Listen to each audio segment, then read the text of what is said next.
Oh, hello. It's Joshua Vergara from Android Authority. What's going on, everybody? So, I have my tea right here because, like many people who came back from CES, I got really sick. And it took me just about a week to get over it.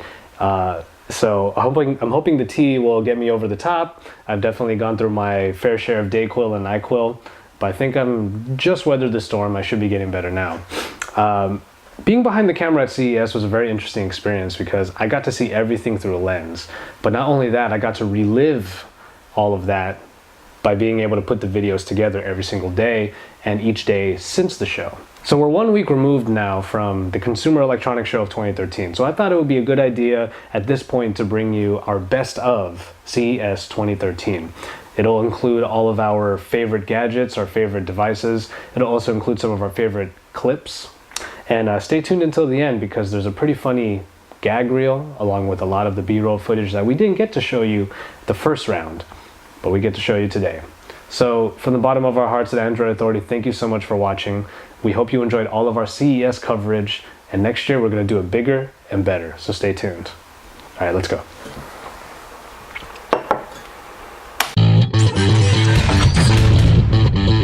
All right, so... But first things first. Left. Alright, so this is my first time, and this is Derek Ross from AndroidAuthority.com. This is my very first time out in the fabulous Las Vegas. And as far as CES goes, he wasn't the only one. Aside from Darcy, this was pretty much all of our first time to the Consumer Electronics Show. Now, the one thing you notice right away when you get to a convention like this is the people. 150,000 people made it out to CES 2013, and it showed.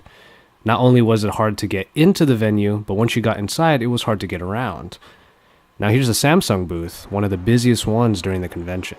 You can see just how many people were there to take a look at the latest and greatest that Samsung had to offer. But look how awesome it looks. And it was the same for everywhere else. The scenery at CES is one of the first things that you'll remember when you leave. All of the companies make their booths look so awesome, and it's kind of like a sensory overload. Kind of the one thing about it is, though, there's so much going on around you that sometimes it's easy to get lost. You can see here Darcy and I trying to find our way over to the NVIDIA booth, which was on the very other side of this one convention floor. There were 3 show floors, each with hundreds and hundreds of exhibitions. But you see some really awesome things, kind of like this Aston Martin and this Rolls Royce. There were a lot of cars on the show floor, and the cool thing about them is if the door was open, you know someone's going to sit inside. I was no different. I had to get inside of here and see just what a Rolls Royce was all about. Now, I may never have this car in my life, so that's why it was kind of nice to check it out. One of the reasons why the preview day videos even existed was because even though you come to us here at Android Authority to look at the newest and the greatest phones, when we're at an event like CES, we want you to be there with us. We want to make it as if you are right beside us, experiencing everything that we get to experience. Because we're looking at technology through wide eyes, and we're also fans of everything that's going on around us here at the convention floor. Kind of like this display here. I mean, look how cool it is that they're displaying their smart TVs. Speaking of televisions, they were one of the biggest draws at CES 2013. Now 4K televisions are pretty much going to be the future, and it's debatable whether or not they're going to be here sooner rather than later, if people are going to adopt them, because let's face it, 3D last year wasn't quite where it would need it to be. But our own Derek Ross was set to find not just better looking TVs, but ones with even better functionality underneath, and the Google TVs were definitely his forte. Now, just take a look at these TVs. I mean, they look pretty awesome already, but the functionality underneath is pretty obvious when you look at the remote. I mean, look at all of the buttons that you have on that now. Simplistic remotes are a thing of the past now. But nonetheless, Android seems to be making it onto other devices rather than just phones, and TVs are a perfect example. I mean, just look at how the voice search on this TV is working so well. It's nice to see Android making it onto a bunch of different other platforms. And with televisions being on the forefront, you're going to see a lot of things that you used to be able to do just on your computer happen on the big screen. But now I'm not even going to waste any time. I'm going to get into what was, at least for me, the biggest announcement of the entire CES 2013.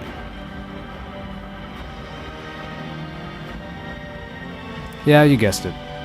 I'm talking about the Shield.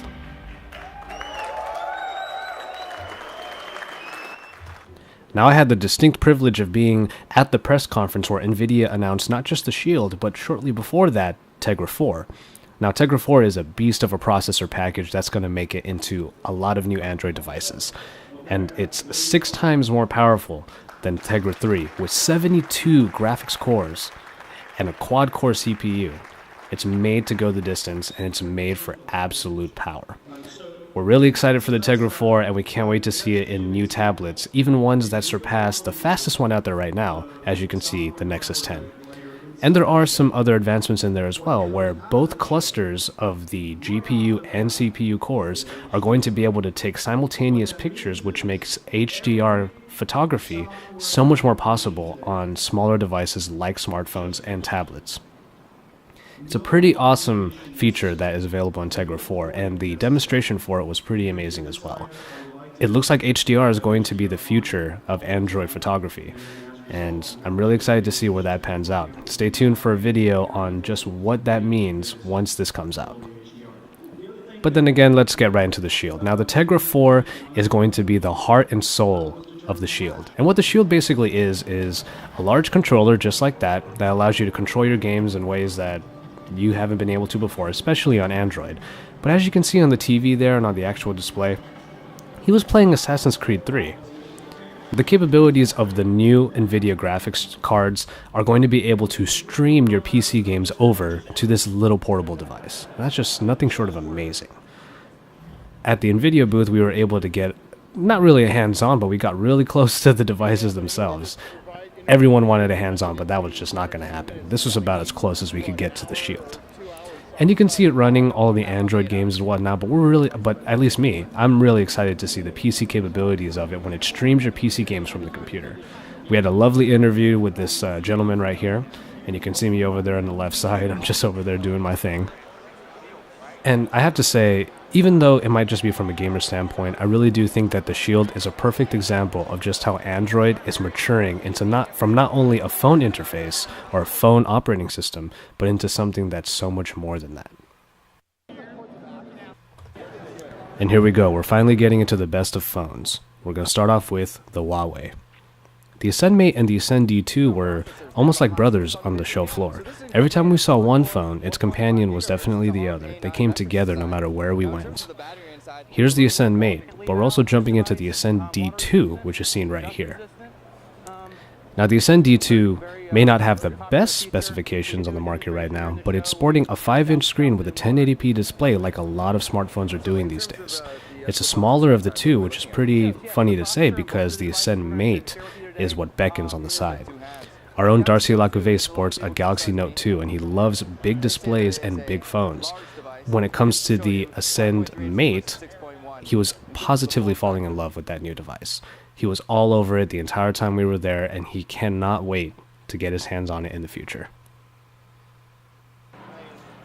But we also go on to a different phone, the ZTE Grand S, coming from another Chinese manufacturer. It seems as though the Grand S by ZTE is going to be one of those phones that puts style, maybe over functionality just a little bit. As you can see, it has a very colorful interface, again with a 5-inch display at 1080p. Again, that's going to be our trend. But while it may have what looks like basic functionality with a very nice skin on top, what we were able to find out during this interesting interview with the representative at ZTE is that the entire phone is really, in one way or another, very customizable. You can have the interface customized, but also the body of the phone itself comes in a bunch of different colors. So if style is what you're looking for, I think this phone has it in spades, and you can customize it all you want. But this is when we get to the best. And I think arguably we're looking at the best phone here in the Xperia Z by Sony. It already got a lot of awards by the time we got to the Sony floor, but we had to take a look at it for ourselves, and we found that the Xperia Z really captured our hearts, especially mine. It's just a gorgeous phone that takes top-tier specs, expandable memory, 5-inch screen, 1080p display, and puts it into a body that is not only really sleek, but also water-resistant, as you can see here. We found that the Xperia Z was able to go into depths of 3 feet for up to 30 minutes. Now that's nothing short of amazing. And in the first demonstration we saw on our first night in Las Vegas, we saw that even after you take the phone out of the water, it's able to work right off the bat. And if for whatever reason you don't really like the all-glass look of the Xperia Z, there's a variant called the ZL. You might be giving up water resistance, but what you get instead on the back is a very nice matted plastic, and also a slightly smaller body, even though all the specs and even the size of the screen are exactly the same. It's just an amazing product, and it deserves all the accolades that it has gotten, and it certainly gets the same praise from us. And so, there you have it. CES 2013 was nothing short of amazing. From the sheer amount of people that you saw, to the kind of people you saw on the show floor, to even the people that you got to work with. It was just a blast all around. And one thing that you get reminded of every single day at CES is that technology is moving at a pace that sometimes we can't keep up with. But in a way, that's what's awesome about it. Thank you so much. We hope you enjoyed all the footage that we had at CES. We can't wait to do it bigger and better for you next year. And we want to leave you with this. A small little blooper reel, a lot of B-roll, and even if these things aren't necessarily Android related per se, they still are part of our best of CES 2013. We're going to see you next year, and we hope you're along for the ride.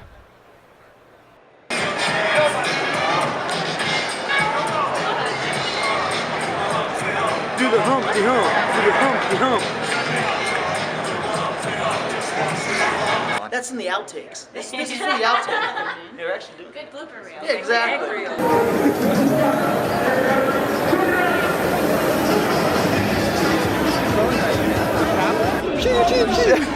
So,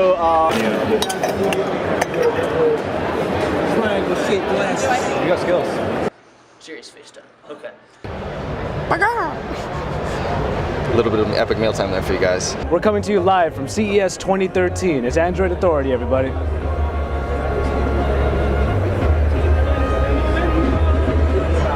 Let's start this thing up and just drive everybody down. Spanish music in there is all loud. Oh yeah? Yeah. Can you hold it and I move my finger around? Okay, let's stop pushing. Now think about owning a smartphone or a tablet. What is the number one thing that is always on your mind? Battery life. It's like a mortgage. It's like a virus haunting your mind. The key is the power cartridge, or nectar pod is what we call it, and each of these pods has enough energy in it to power your phone for 2 weeks to a month. And it's really simple to use. You just take the pod, insert it in. When it's done, you can recycle it and pop another one in. I disagree with your choice of phone, by the way. Plug that in. Yeah, sorry about the phone. Yeah. Now you were telling me before that this has how many milliamps? 55,000 milliwatt hours. Just blows my mind. Rather than us talk, do you mind to do an interview? Sure. Is that okay? Sure. Why not? The big things that are good. Well, thanks everybody. Thanks for taking the time to listen today. I'm Dave Anderson. I'm an automotive solutions architect with NVIDIA, and I kind of help look after the North American automotive side of things for NVIDIA. This is a total gauge replacement. So this is actually basically replacing all the analog needles, all the dials that you normally have in your vehicle today. So with this, we can change the sub-presentation that's actually part of this composition, and this can allow us to bring in other kinds of mobile apps. Could bring in navigation, could bring in a content database, for like your contacts or something like that. Anything that you might imagine, that you have wireless access to today. How many vehicles already incorporate Tegra's technology, NVIDIA's technology in them already? NVIDIA's technology is a little over 2.5 million vehicles on the road today. That is true. Yeah. It's a massive presence, if you will, for us. So it's definitely a growing business, and we're very, very excited about it. Yeah, likewise. Really, great to talk with you. To speak to you. I really appreciate you shedding light on. Yeah, no problem. The future of what we're going to look forward to in our cars. Great. So here's what I will say about that. So. Come on, This is a good answer. Here's what I will say about that. I'm ready. And this is where I skirt the question and redirect. Ladies and gentlemen, I'd like to introduce you to Project Forward. Project Shield. Deal.